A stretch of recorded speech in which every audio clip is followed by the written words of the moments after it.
Hey everyone, Christian from PixlFeed here, and in this video, I'm going to show you how to find your dream customers. But before we get started, make sure to hit that like button, subscribe to the channel, and let's get it done. So, the question that you have to ask yourself when you have a business and when you're starting a business is, who is your target market? So number one is, who is your target market? Okay, in most people's brains at this part, they go straight to, well, my target market is males who are 35 to 45 who are Republicans or whatever. This is just an example, who lived in New York. Okay, that used to be the way of thinking when it was the madman days, you know, back in the day in the 60s when they didn't have access to all the information that we have. Now we have like the whole internet at our fingertips. You have tools like Audience Insights, you have Google, you have analytics, you have trends. I mean, you have everything. So now we got to think in a granular way of thinking. We got to get in there deep. Okay, so think about it.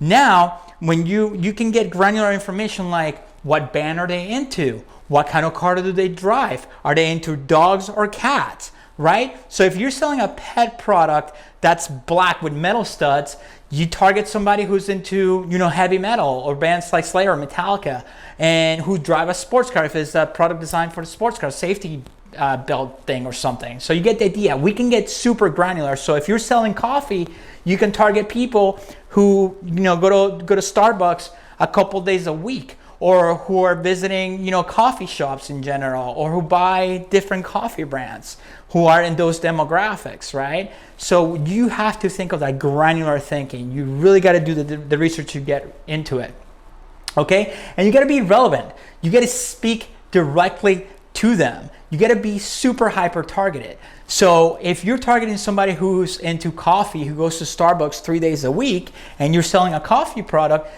don't be afraid to speak directly to them. Hey, we know you like Starbucks, but we got this brand here that costs you less than, you know, 3 cups of Starbucks a week, and it has more flavor. I mean, I just came up with that top of my head, but see, I just want you guys to get the idea that you can get super highly targeted when it comes to demographics. Okay, so the second thing we got to find out is, where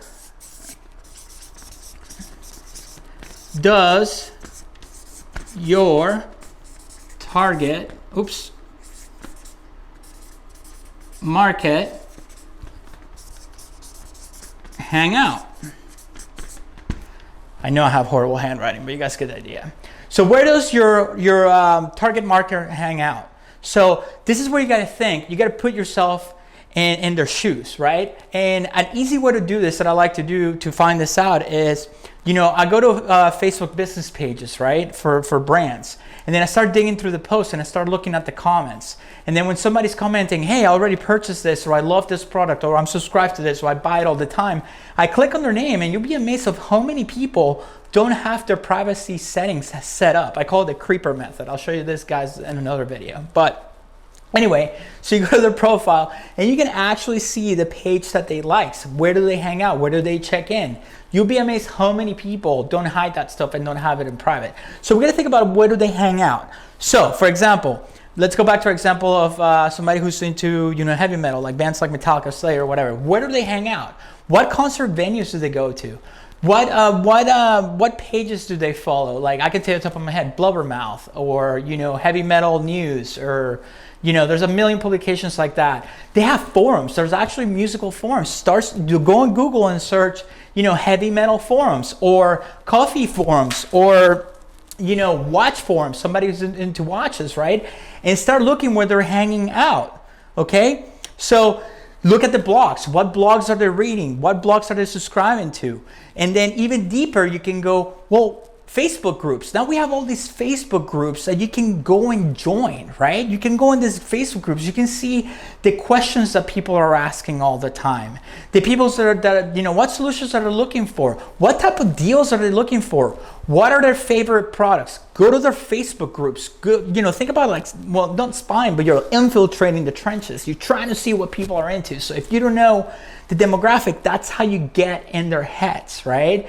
So, you know, this is how you find those little golden nuggets, you know, that are just spread out throughout the whole place. And this is how you learn their lingo. How do they talk? How do they communicate? How do they talk about the products? You know, every single different niche, they have their own lingo when it comes to like things that they're into. Think about any hobbies that you're into, that you have, you know, lingo that you guys use. You know, I know people use it with cars, or, you know, JDM, that means, you know, Japanese domestic market.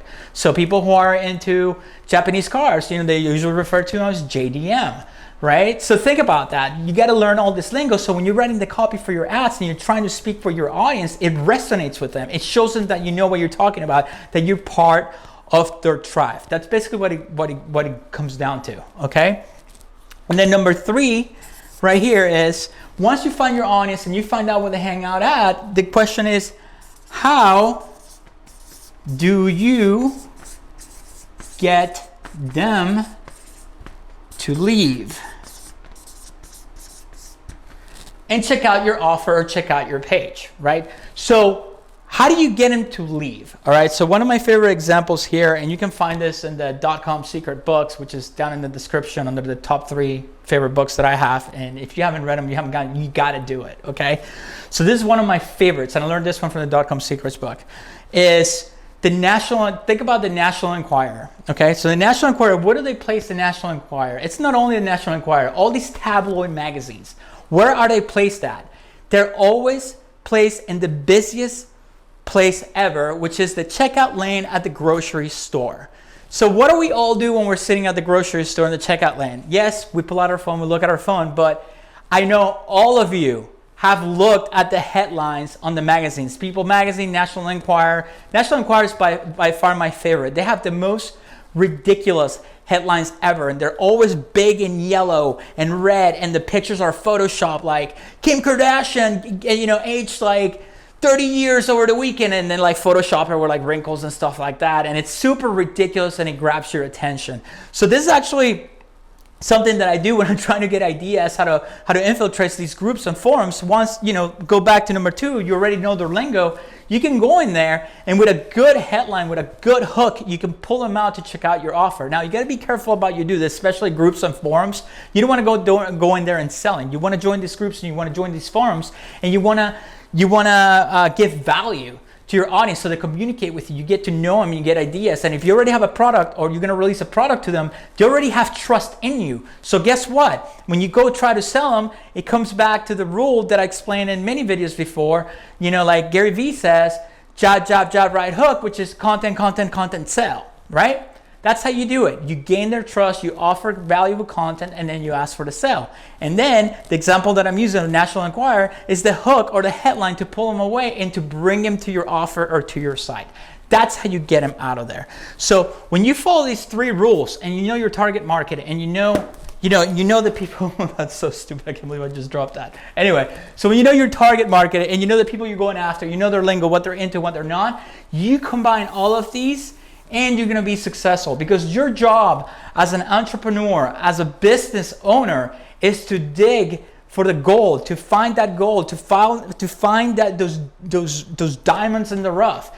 And that's how you go at it. You dig them out and you bring them through your business, because guess what? It's always better to have something that has organic sales, that comes from organic content, and then you sprinkle some paid marketing on top of it to take it to the next level.